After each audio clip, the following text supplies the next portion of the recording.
précieux, Jésus mon sauveur.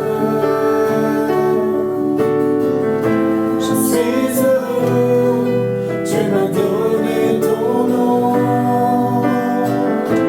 Je ne veux pas être ailleurs que dans tes bras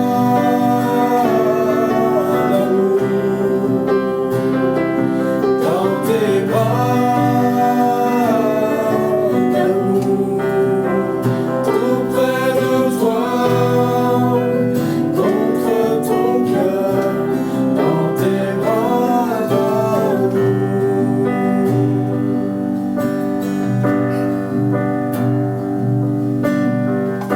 Je veux chanter un chant d'amour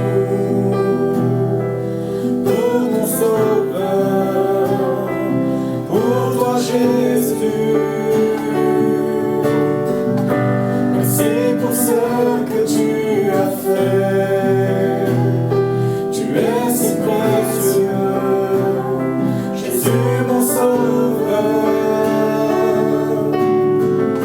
Je suis heureuse, tu m'as donné ton nom. Je ne veux pas être ailleurs que dans tes bras d'amour, dans tes bras d'amour, tout près de toi, contre ton cœur, dans tes bras d'amour, dans tes bras d'amour, dans tes bras d'amour, tout près de toi, contre ton cœur, dans tes bras d'amour.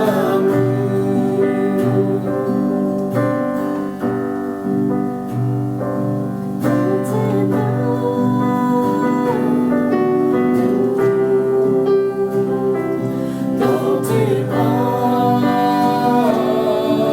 d'amour, tout près de toi, contre ton cœur, dans tes bras d'amour.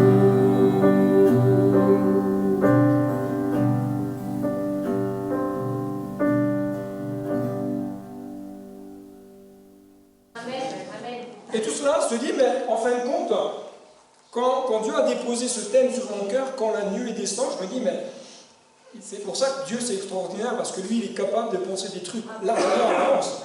Nous non, quoi, moi pas. Et moi il faut quand même y aller doucement avec moi, il faut piano piano.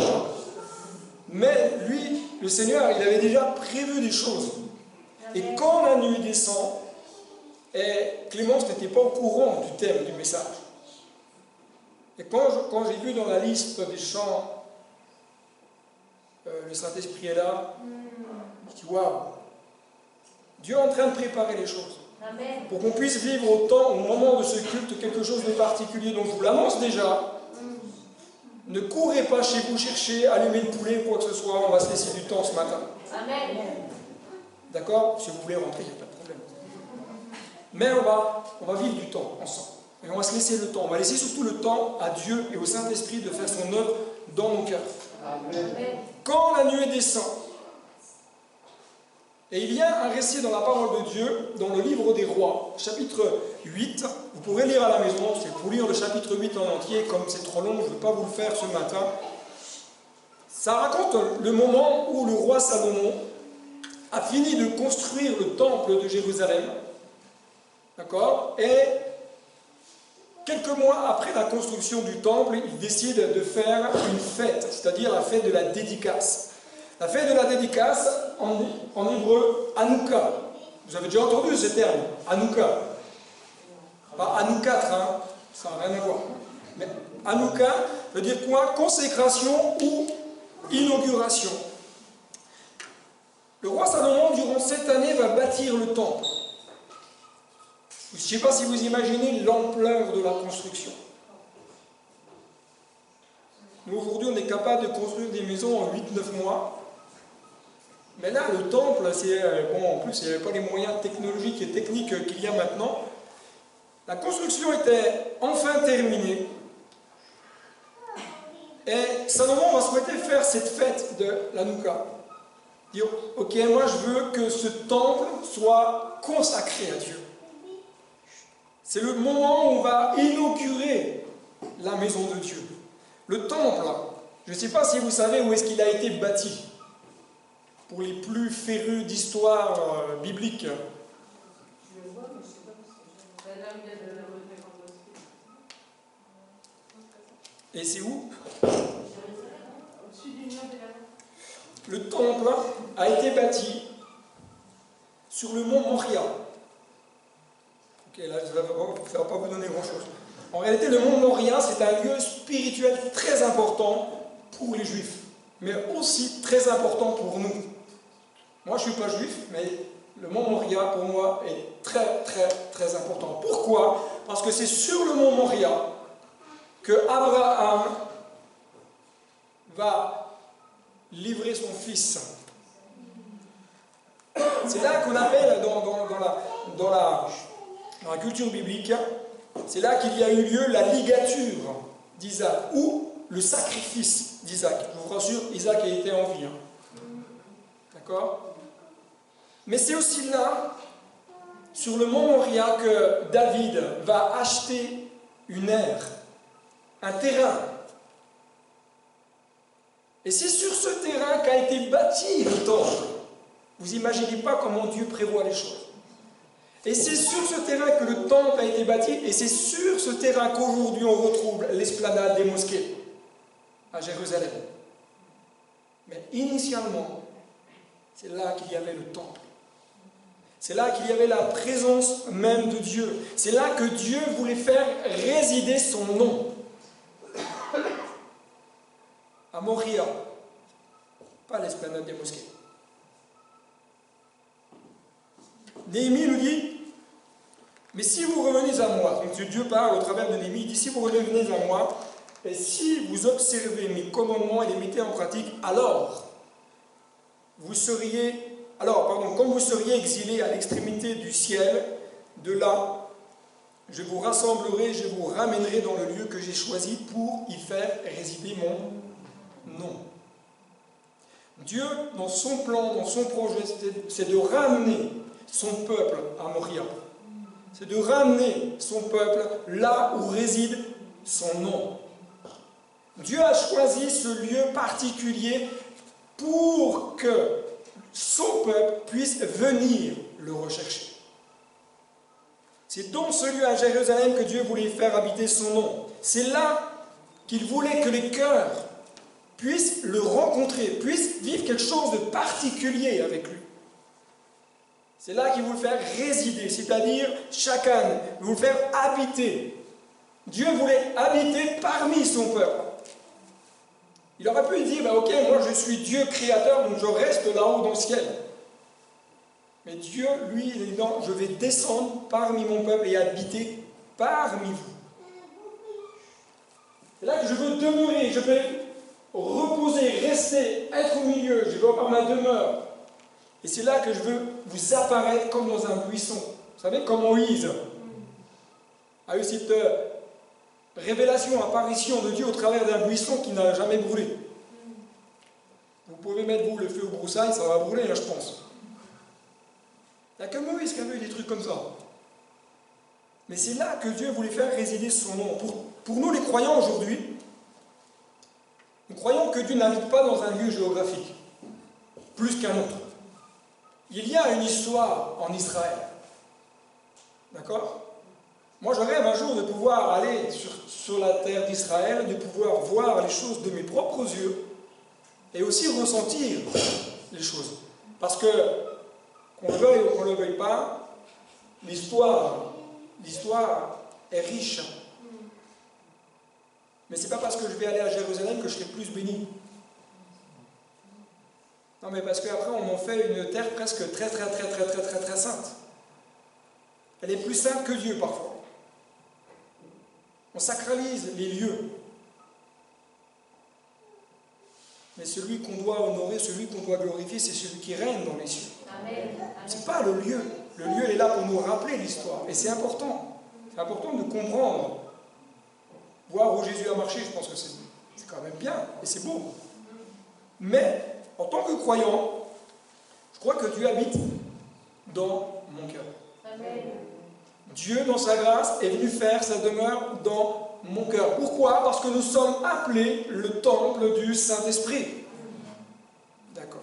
Amen. Par son esprit, Dieu est venu faire sa demeure en nous, en toi, même si tu n'es pas parfait. Normalement, tu devrais dire Amen. Parce que tu dis, ouais, c'est super. Mais sa présence en toi va t'amener en perfection. Ce qui fait que tu changes, c'est parce que tu laisses plus de Dieu pour laisser moins de place à toi. Moins de moi et plus de toi. Qui a envie que Dieu prenne plus de place dans son cœur? Ok, c'est bien. Gloire à Dieu. Je peux continuer de prêcher alors. Dieu désire faire résider son nom dans ta vie. Et ce n'est pas une question d'âge. Il ne faut pas avoir 33 ans comme Jésus qui a commencé, une fois qu'il est mort, etc. Il dit voilà, ça y est. Non. Pas une question d'âge. C'est une question d'ouverture de cœur. C'est-à-dire, ok, moi je veux bien vivre quelque chose avec lui, mais c'est bon, je comprends peut-être pas tout. Des fois, le pasteur, il raconte des trucs, je ne comprends rien. Mais ce qui est important, c'est que tu laisses Dieu venir régner dans ta vie. Amen. C'est lui qui va t'expliquer les choses, c'est lui qui va t'ouvrir les yeux, c'est lui qui va t'amener à la compréhension. Éphésiens, Paul dit dans le livre aux Éphésiens, voilà pourquoi je plie les genoux devant le Père de notre Seigneur Jésus-Christ, de qui toute famille dans le ciel et sur la terre tient son nom. Je prie, on l'a déjà lu ce texte il n'y a pas très longtemps, je prie qu'il vous donne, conformément à la richesse de sa gloire, d'être puissamment fortifié par son esprit dans votre être intérieur, de sorte que Christ habite dans vos cœurs par la foi. Je prie pour que vous soyez enracinés et fondés dans quoi? Dans l'amour, pour être capable, pardon, peut-être que je vous mette de suite, merci David. Je prie pour que vous soyez enracinés et fondés dans l'amour, pour être capable de comprendre avec tous les saints quelle est la largeur, la longueur, la profondeur et la hauteur de l'amour de Christ, et de connaître cet amour qui surpasse toute connaissance, afin que vous soyez remplis de toute la plénitude de Dieu. Amen. Je prie pour que vous soyez toutes et tous individuellement remplis de la présence de Dieu. Amen. Mais est-ce que toi tu pries pour cela? Parce que tu vas peut-être te dire, moi ça c'est le rôle du pasteur, lui, d'ailleurs il n'a que ça à faire, il prie. Mais toi, est-ce que tu pries pour que ton cœur puisse être rempli de la présence de Dieu? Bizarrement, il y a moins d'amen là quand même. Il faut être honnête, on ne prie pas pour ça. On prie surtout, Seigneur, bénis-moi. Seigneur, viens agir dans ma vie. Seigneur, j'ai besoin de ceci. Seigneur, j'ai besoin de cela. Mais on ne prie pas pour que Dieu nous remplisse de plus de lui. Et si tu commences à prier dans ce sens-là, tu vas commencer à vivre des choses très différentes avec Dieu. Pourquoi? Parce qu'il veut non pas te remplir, mais il veut t'inonder. Il veut non seulement t'inonder, mais il veut faire que ta vie déborde. Pourquoi? Parce qu'il veut qu'au travers de ta vie, tu puisses bénir et impacter ceux qui sont autour de toi. Amen. Lorsque Christ habite dans nos cœurs, nous sommes toutes et tous appelés et amenés à conformer nos vies à la sienne. Si Christ habite dans mon cœur, véritablement, c'est pour m'amener à conformer ma vie à la sienne. Si tu ne cherches pas à conformer ta vie à ce que Jésus veut pour toi, c'est que tu as dit, ok Jésus, je veux bien que tu sois mon Seigneur, mais je ne veux surtout pas que tu sois mon Sauveur, mon Seigneur. Je veux bien que tu sois mon Sauveur, mais pas mon Seigneur. Je veux bien que tu me sauves, mais je n'ai pas trop envie que tu viennes gérer ma vie. Je veux bien t'ouvrir mon cœur, mais je garde quand même quelques portes fermées, parce qu'on ne sait jamais. Il y a des pièces, je ne préfère pas trop les ouvrir. Mais lorsque Christ habite dans mon cœur, son esprit nous amène, toutes et tous, à désirer, à conformer nos vies à la sienne. Amen. Soyez mes imitateurs, dira Paul. Ça veut dire que je ne vais pas imiter un homme. Je vais imiter celui qui habite, Paul. Je vais imiter celui qui a animé le cœur de Paul. Je vais chercher à imiter Jésus. À ne pas faire du mimétisme, ça n'a rien à voir. Parce que Jésus, c'est Jésus, moi je ne suis pas Jésus. Mais marcher comme lui a marché, aimer comme lui a aimé, pardonner, pardonner comme Jésus a pardonné. Ça me pique un peu là, hein? User de compassion comme Jésus a usé de compassion. Secourir comme Jésus a secouru. Aller vers les pécheurs comme Jésus a été vers les pécheurs. Ah non, pasteur, ah non, quand même. Ah non, on est quand même un peuple à part, on est saint. Tu ne peux quand même pas aller côtoyer des gens qui ne veulent pas de toi. Ça serait quand même pas normal. Mais toi, qui est-ce qui était venu chercher?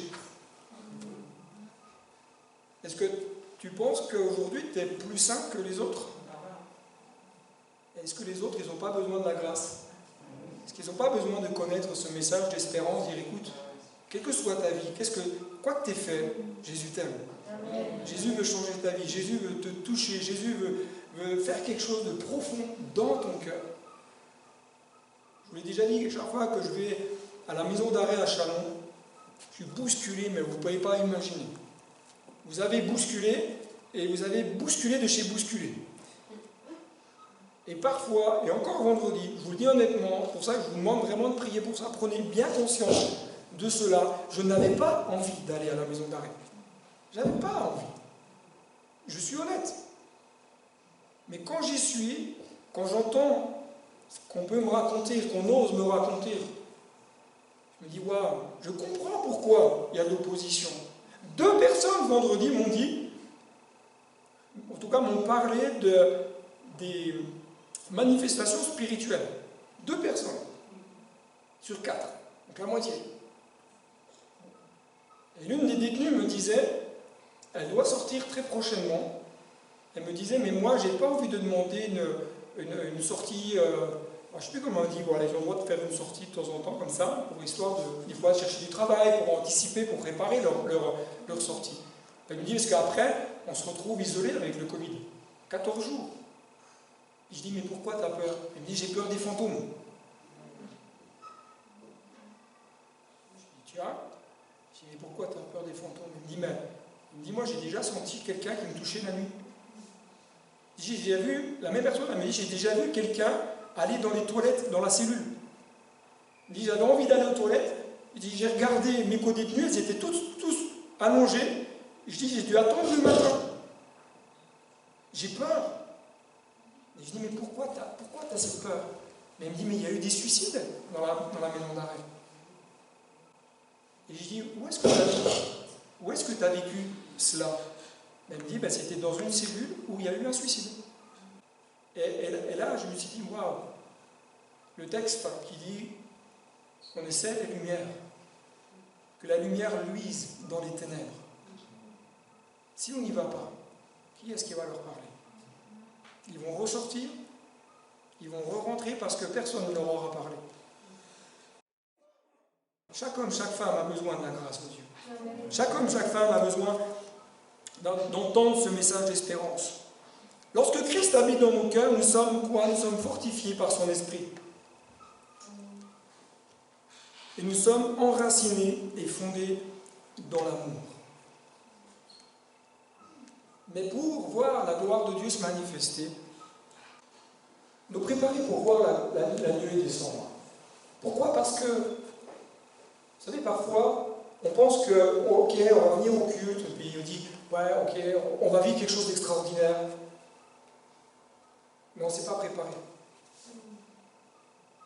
Chaque dimanche matin, je ne sais pas vous, hein, mais je me prépare pour venir. Bien sûr, moi j'ai le message. Donc souvent, le dimanche matin, très tôt, je relis, je repasse, je modifie mon diaporama, etc. Mais je me prépare à ça. Mais dans mon cœur, je prie, je dis Seigneur, que je sois juste l'instrument que tu veux utiliser pour véhiculer ton message, pas le mien. C'est pas le but que je vous prêche ce que moi j'ai envie de prêcher.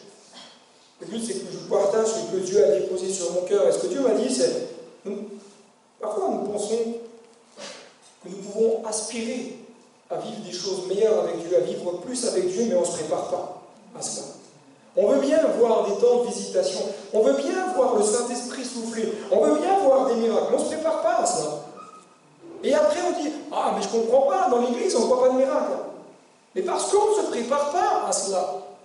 Parce que notre cœur n'est pas disposé à vivre cela. Dieu, il fait ce qu'il veut, il peut très bien nous étonner, même si on ne s'est pas préparé. C'est lui qui reste le maître de tout.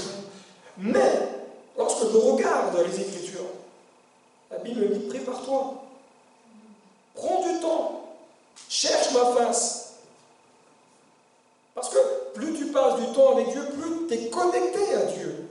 Mais si nous voulons voir la grandeur de Dieu, inonder ce lieu dans lequel nous sommes ce matin, il est important que vous, comme moi, nous puissions nous préparer à vivre des temps comme cela. Et je bénis Dieu pour le temps de louange que nous avons eu ce matin, parce que ça nous a préparés à vivre ce que nous allons vivre pendant et après le message. Tous les hommes d'Israël se réunirent auprès du roi Salomon, au cours du mois d'Étanim, qui est le 7e mois pendant les fêtes des tentes.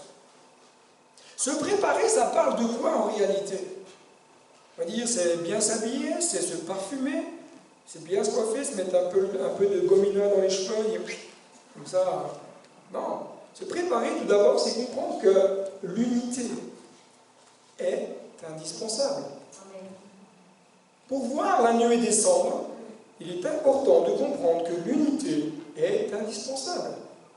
S'il n'y a pas d'unité, la nuée de Dieu ne descendra pas. Ça ne veut pas dire qu'on va être d'accord sur tout. Qu'on va tous aimer le bleu, parce que j'aime le bleu. Non, c'est pas ça. On peut avoir des avis, même divergents, mais être unis, c'est-à-dire dans une même vision, dans une même pensée, dans un même but et pour un même objectif, que la gloire de Dieu descende. L'unité est indispensable, un même objectif. Voir que la grâce de Dieu se manifeste dans nos vies ainsi que dans l'Église. Paul va dire, je ne sais pas si je vais le lire, du coup, si je peux. Non, tant pis pour vous. Paul va dire, je vous supplie, frères et sœurs, par le nom de notre Seigneur Jésus-Christ, de tenir quoi? Tous un même langage. Qu'il n'y ait pas de division parmi vous, mais soyez parfaitement unis dans le même état d'esprit et dans la même pensée. Attention, Paul est en train d'envoyer du steak. Hein. C'est pas du steak haché là. Hein. Il envoie du lourd. Il dit quoi? Il dit, ok, tu veux voir la gloire de Dieu se manifester? Eh bien, commence à avoir un même langage. Ok. Ça veut dire quoi? Ça veut dire qu'il faut qu'on parle tous de la même manière? Qu'on utilise tous les mêmes mots? Est-ce que c'est ça que Paul est en train de dire? À votre avis? What is it, the question? Vous avez vu, mon anglais s'améliore de mois en mois. Do you turn the street in the pocket of the door? Qu'est-ce que Paul veut dire? Ils tenir tous un même langage. Il parle à l'église, hein? Il ne parle pas à des gens du monde, vas-y Lucien. Pas de critique. Oula. Je vais juste répéter ce que le frère a dit. Il a dit pas de critique. Ok, alléluia. Est-ce que vous êtes d'accord avec ce qu'a dit le frère? Qui n'est pas d'accord? Ah, pas d'accord. Pourquoi? T'es pas d'accord? Si? Ah bah t'as levé la main. Qui est d'accord avec ce que dit Lucien? Pas de critique. Ok. Qui a déjà critiqué? Oh, les pécheurs. Oh, on va faire une séance de repentance. On a tous critiqué. Et même quand on ne veut pas critiquer, on critique quand même. Moi, des fois, je dis, Seigneur, si je pouvais avoir une fermeture éclair parfois, Et même si je me dis, je dis attention, ah non mais des fois c'est incroyable. Alors pas de critique, ok, mais qu'est-ce que ça veut dire avoir tous un même langage? L'amour. Vas-y, ma soeur au fond. L'amour. Jésus-Christ. Alors comment? Alors attends. Alors l'amour, mais on parle du langage. Ah. Je t'aime mon frère, je t'aime ma soeur. Ça veut dire que tu le formules. Ça veut dire que tu formules l'amour que tu as pour les autres. C'est ça? Ok. Franchement, est-ce que vous avez toujours eu des paroles d'amour, pleines d'amour pour vos frères et sœurs? Qui a déjà eu des paroles qui n'étaient pas pleines d'amour? Oh, les pécheurs! C'est pas toujours une question de langage. Alors, tenir tous un même langage. Moi, je ne pense pas que Paul parle du vocabulaire, on est tous d'accord. Mais je parle plutôt moi, personnellement, je pense que Paul dit, ayez, comme le dit la sœur, ayez un langage plein d'amour les uns envers les autres. Ça se caractérise, ok, par peut-être les marques d'affection qu'on peut avoir, mais est-ce que mes paroles sont empreintes d'amour? Avoir des paroles empreintes de cet amour qui vient de Christ, mais des paroles également qui sont empreintes de bienveillance, de compassion, paroles pleines de douceur. Chez certains, la douceur, ça se caractérise là, chez nous, là. Ça, c'est pas de la douceur, ça. Sagesse. Empreinte de sagesse. Là. Moi, je suis empreinte de sagesse. Que le Seigneur touche notre cœur pour que notre langage change. Parce que si vous essayez de changer par vous-même, vous verrez, moi j'ai essayé, ça ne marche pas. Mais par contre, si je laisse Dieu agir dans ma vie, ça marche, ça change. C'est-à-dire pour moi, je pense que c'est un langage qui aide à bâtir, qui aide à construire, qui aide l'autre à le propulser en avant, et non pas à le tirer vers le bas. J'ai aimé, donc je vais vous faire lire la transcription d'Alfred Kuhn. Donc je vous redis, ce n'est pas une nouvelle traduction, c'est une compilation de différentes traductions avec un langage plus adapté. Dans la transcription, il dit « Il faut cependant, frères et sœurs, parce que bon, les frères, ok, mais quand même les sœurs aussi, que je vous adresse une recommandation instante. Et c'est au nom de notre Seigneur Jésus que je le fais. Premièrement, Paul va dire « Vivez en harmonie, en bonne harmonie. Accordez vos pensées et vos paroles. Visez ensemble le but commun et exprimez vos convictions dans un langage concordant. Ne laissez pas de scission s'introduire parmi vous. Cultivez la bonne entente. Cherchez ce qui vous rapproche. Essayez de voir les choses du même point de vue et adoptez une attitude commune afin de former une unité dans le combat invisible. » Amen. Et Paul continue. Parce qu'on a nos paroles, ok. Mais généralement, les steaks, ils vont toujours au moins par deux. Il dit, mais pas de division. Et ça, je peux vous dire, autant il faut une vie pour bâtir, autant il faut quelques heures, quelques mois pour diviser. Alors, ne pas avoir de division. Souvent, lorsque nous parlons de division, en général, nous parlons de crise au sein d'une communauté, etc. Et là, ça y est, ils sont divisés, ils ne sont pas d'accord, etc. Mais la terminologie du mot division, c'est là qu'il faut aller davantage puiser dans la parole de Dieu pour comprendre qu'est-ce que parfois certains écrits veulent nous dire vraiment. Division du grec schisma, déchirure, dissension. Et schisma, il vient du grec schizo qui dit c'est se fendre, se casser en morceaux, se rompre. Dans nos relations, parfois nous sommes dans le schisme. Plus profondément parfois qu'on peut ne le penser. On a l'apparence du chrétien, on a le langage du chrétien, et pourtant, on est dans le schisme. Et on ne se rend pas compte que par ce que l'on va dire, on est en train de faire une œuvre de division. On est en train de casser, on est en train de détruire, on est en train de démolir ce que Jésus est en train d'essayer de construire. Par mes paroles, par mes actions, je peux être dans le schisme. C'est pour cela que Paul va dire être parfaitement unis. Remarquons que Paul dira d'être parfaitement unis. Il n'a pas dit soyez unis. Parfaitement unis. Et si nous voulons voir la gloire de Dieu ce matin se manifester, si nous voulons voir la gloire de Dieu descendre dans ce temps que nous allons vivre, dans nos temps de célébration à venir, nous devons être parfaitement unis, c'est-à-dire avec un même objectif, un même désir, que Dieu soit glorifié. C'est plus, il s'agit de dire, ah mais il faut qu'on prenne soin de moi. Et oui, en gros, majuscule, bien gras, bien surligné, estampillé avec un grand cercle en rouge, avec du stabilo jaune fluo, c'est moi, le culte du moi. Je veux que la célébration me corresponde à moi. Je veux me faire du bien à moi. Je veux qu'on m'écoute, moi. Mais est-ce que tu écoutes lui?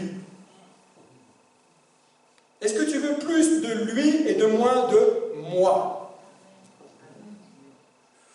C'est ça qui fait la différence. Plus tu laisseras le moi prendre le dessus, moins tu auras de lui. Et plus tu continueras de dire des choses qui ne glorifient pas Dieu, plus tu auras des attitudes qui ne glorifient pas Dieu, plus tu te complairas à faire des choses qui ne glorifient pas Dieu. Et après tu diras, mais je ne comprends pas, je ne vis pas comme les autres. Je ne vis pas ces temps. Pourquoi? Parce que ton moi est trop présent. Mais entre toi et moi, mon moi à moi aussi parfois est trop présent. Mais comme le dit la parole de Dieu, si mon peuple s'humilie, prie et cherche ma face, alors ça passe par ces étapes. S'humilier devant Dieu, dire Seigneur, je te demande pardon parce que le moi est trop présent chez moi. Parce que je pense trop à moi. Parce que je pense qu'il n'y a que moi qui existe ici. Alors que quand je viens dans la maison de Dieu, c'est pour lui, c'est pas pour moi. Et parce que je viens chercher lui, il prend soin de moi. Être parfaitement uni.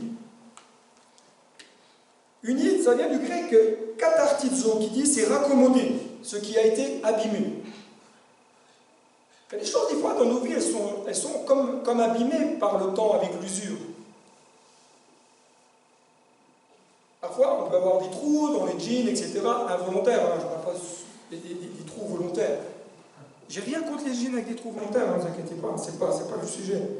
Et parfois, dans nos vies, il y a comme des déchirures qui sont là, et on a juste besoin d'être raccommodé par Dieu.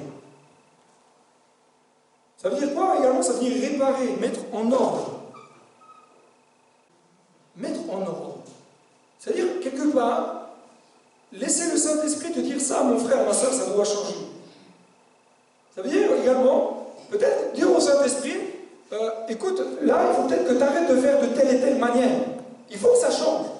Mettre un peu d'ordre chez toi. Comme j'aime à le dire souvent, moi je ne suis pas là pour mettre de l'ordre chez vous. Ça, c'est le job du Saint-Esprit. J'ai déjà assez de ménage à faire devant ma porte. C'est-à-dire quoi? Ça veut dire se perfectionner également. Compléter. Faire de quelqu'un ce qu'il doit être. Waouh! Faire de quelqu'un ce qu'il doit être. En fin de compte, quand on est unis, ensemble, j'œuvre pour que l'autre devienne ce qu'il doit être. Est-ce que tu sais ce que Dieu veut de toi? Est-ce que tu sais ce que Dieu attend de toi? Ce que Dieu attend de toi, c'est que tu commences à vivre l'unité pour que l'autre puisse devenir ce que Dieu appelle à ce qu'il soit. Le travail dans l'unité l'unité, c'est de rechercher en tout temps à bâtir sur un même fondement, c'est-à-dire celui de la vérité en Christ, dans une même direction et pour un même objectif. Ça, c'est le travail de l'unité. Viser, j'ose le dire, viser pour que l'église des Pères Navacus rue des Pré-Dimanches grandisse d'une manière exponentielle. Je vais peut-être leur dire parce que j'ai dû parler japonais. C'est viser ensemble pour que l'église 28 rue des Pré-Dimanches grandisse d'une manière exponentielle. Et pour que l'église grandisse d'une manière exponentielle, il faut que tu sois uni. Avec un même but, un même désir. Pas se satisfaire de dire, ok, moi je suis sauvé, alléluia. C'est vrai, gloire à Dieu, mais derrière, il y en a d'autres, il y a des personnes qui ne connaissent pas encore Jésus, qui ont besoin d'être sauvées. L'église, elle existe, pas que pour le moi, elle existe pour que les personnes qui ne connaissent pas Christ puissent venir et entendre ce message d'amour et d'espérance. Mais pour vivre la gloire de Dieu, alors, et qu'est-ce qu'il y a écrit? Ah ouais, alors là, de ce que j'entends, il y a un prix à payer. On ne va pas le dire trop fort parce que ça fait mal. Il y a un prix à payer. Ça fait partie de la pensée de Dieu, du caractère de Dieu. Il y a un prix à payer. On ne parle pas des finances, hein. Comprenez-moi bien. Il y a un prix à payer. Alors certains vont peut-être me dire, oui, mais tout n'est que grâce. C'est vrai. Tout n'est que grâce. Mais si tu veux vivre des choses extraordinaires avec Dieu, il y a un prix à payer. Si tu veux vivre de miracles, il y a un prix à payer. Si tu veux vivre le baptême du Saint-Esprit, il y a un prix à payer. Rachel, il y a un prix à payer. Il y a des décisions à prendre. On ne se confie pas chez nous, on ne dit pas « Ok, ben moi chez moi ». Non, il y a un prix à payer, ça demande des efforts parfois. Entre vous et moi, il y a des fois, moi le dimanche matin, je resterai bien chez moi. Hein. Des fois, je resterai bien sur mon canapé et je regarderai le culte à la maison. Le problème, c'est que c'est moi qui prêche, alors je ne sais pas comment je ferai. Hein, même. Mais ça m'arrive aussi. Ça m'arrive maintenant, mais ça m'arrivait avant. Mais il y a un prix à payer. Parce que je sais que la bénédiction, elle est là où Dieu réside. Alors, ne vous inquiétez pas, il y a des fois, il y a des impératifs, on ne peut pas faire autrement. Dieu ne juge pas cela, c'est pas ça. C'est notre cœur. Mais il y a un prix à payer. La bénédiction de Dieu dans notre vie est possible, mais parce que je vais payer le prix. Paul va dire, j'ai été crucifié avec Christ. Ah, mais Paul, t'es trop dur. Moi, je veux bien donner ma vie à Jésus, mais je ne veux pas payer le prix comme ça. Paul n'a pas été crucifié physiquement. Hein. Mais Paul a livré sa vie. Paul a donné son cœur. J'ai été crucifié avec Christ, ce n'est plus moi qui vis, c'est Christ qui vit en moi. Qui c'est qui vit dans ton cœur? Je ne te demande pas de me répondre. Mais qui habite vraiment dans ton cœur et qui règne véritablement dans ton cœur? Relisez les écrits de Paul, vous verrez qu'est-ce que c'est que de payer le prix pour l'évangile.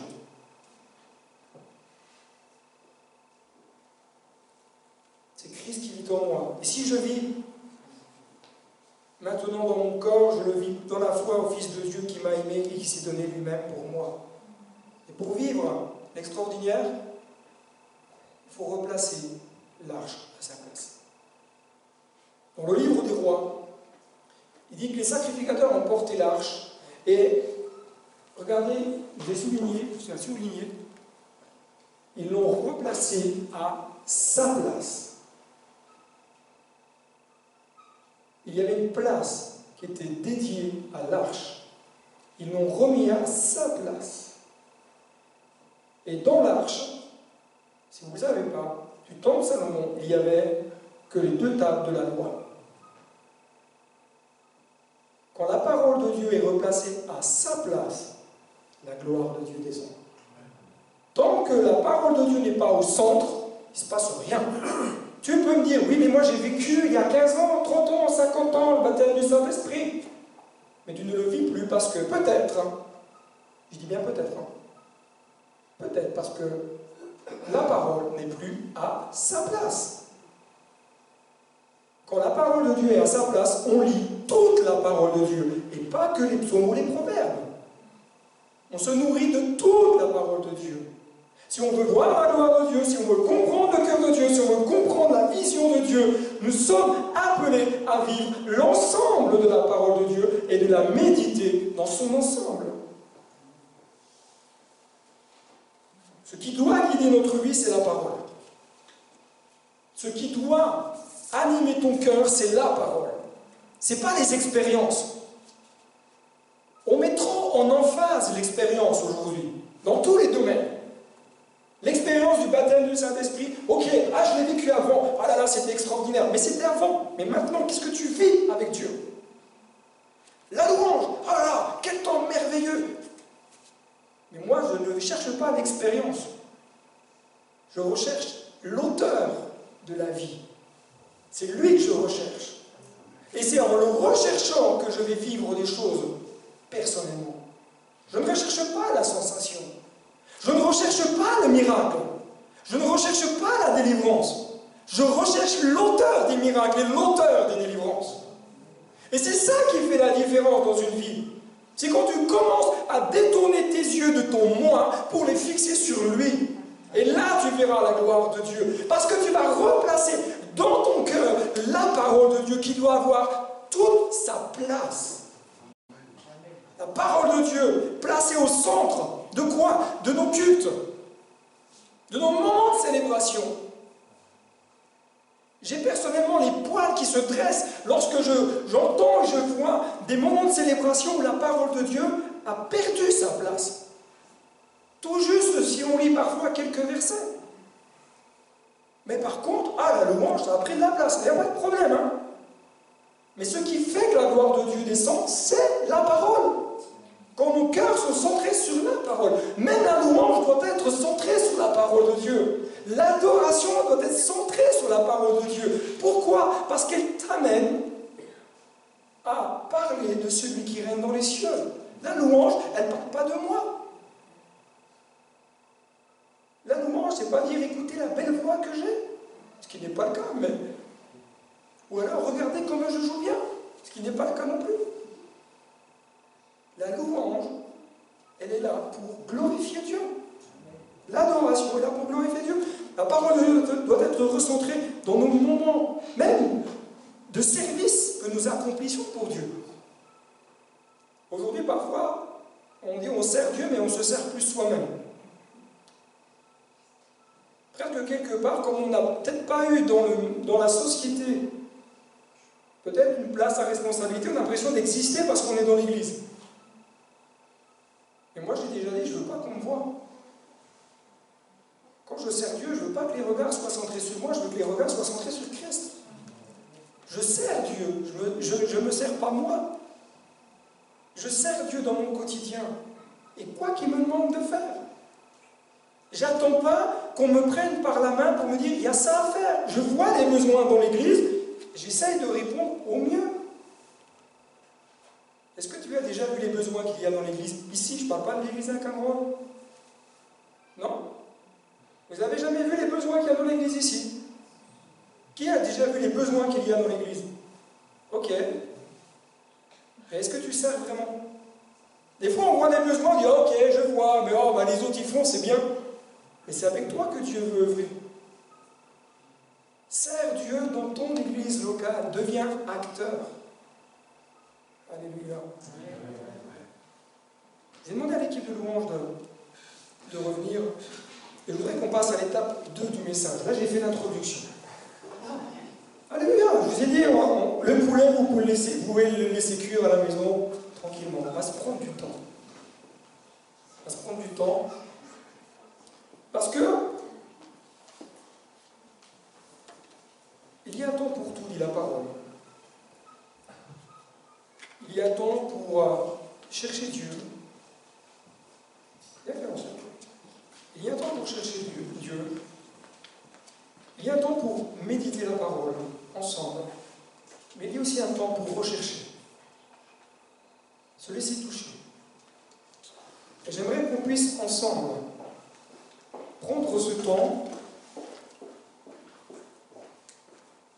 dans un moment d'intimité avec Dieu et son esprit, et qu'on puisse laisser Dieu régner, laisser Dieu prendre toute la place. Je veux vraiment qu'on puisse prendre ce temps. Alors, je n'ai pas toujours l'habitude de faire comme cela, mais en tout cas, c'est comme ça que je le ressens dans mon cœur. J'essaye de faire ce que Dieu me demande. C'est pas parfait, ok. Mais j'aimerais que vous puissiez devenir acteur de ce temps. Et j'aimerais qu'on puisse se lever ensemble. Dire maintenant, Seigneur, ok, on a entendu certaines choses, peut-être qui nous ont dérangés, peut-être qui nous ont confortés. On a dit, Seigneur, on veut que la nuée descende. On veut que la gloire de Dieu descende. On veut que l'Esprit de Dieu descende. Et pour cela, c'est vous et moi, on va chercher ensemble, on va louer Dieu, on va adorer. Vous ne vous occupez pas de nous. Vous ne vous occupez pas de l'équipe de musiciens, vous ne vous occupez pas de Clémence, quoi que ce soit. Mais commence à élever la voix et dire, Seigneur, je veux que la nuée descende. Je veux être rempli. Je veux que ma vie déborde. Parce que quand la nuée est descendue dans le temple, quand l'arche a été remise à sa place, tu peux commencer à jouer Daniel, hein, quand l'arche a été remise à sa place, le texte nous dit quoi? La nuée a commencé à descendre. Et les sacrificateurs n'ont pas pu rester dans le lieu saint. La présence de Dieu est descendue dans le lieu très saint. Elle était tellement forte, tellement puissante, qu'elle s'est répandue dans le lieu saint. Ils ont dû sortir tellement la présence de Dieu était forte. Est-ce que tu crois que ce matin, la présence de Dieu peut encore se manifester? Est-ce que tu crois que le Saint-Esprit est là? Ouvre ton cœur. Ouvre ton cœur. Commence à louer Dieu. Commence à adorer. Commence à chanter en langue si tu es baptisé dans le Saint-Esprit. Et si ce n'est pas, laisse faire.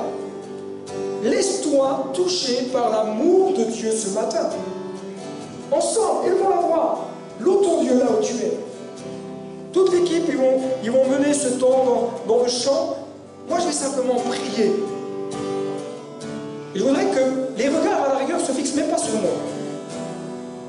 Fixe tes regards sur Christ. Commence à dire, Seigneur, je veux ta gloire, je veux que ta nuée descende dans ma vie ce matin. Je veux plus de toi, plus de ta présence, plus de ton ciel. Seigneur, que ta nuée descende. Seigneur, que ta gloire descende. Que ta puissance descende. Oh Jésus, je te prie, je te loue, je t'adore, Seigneur.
Ciel est ma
besoin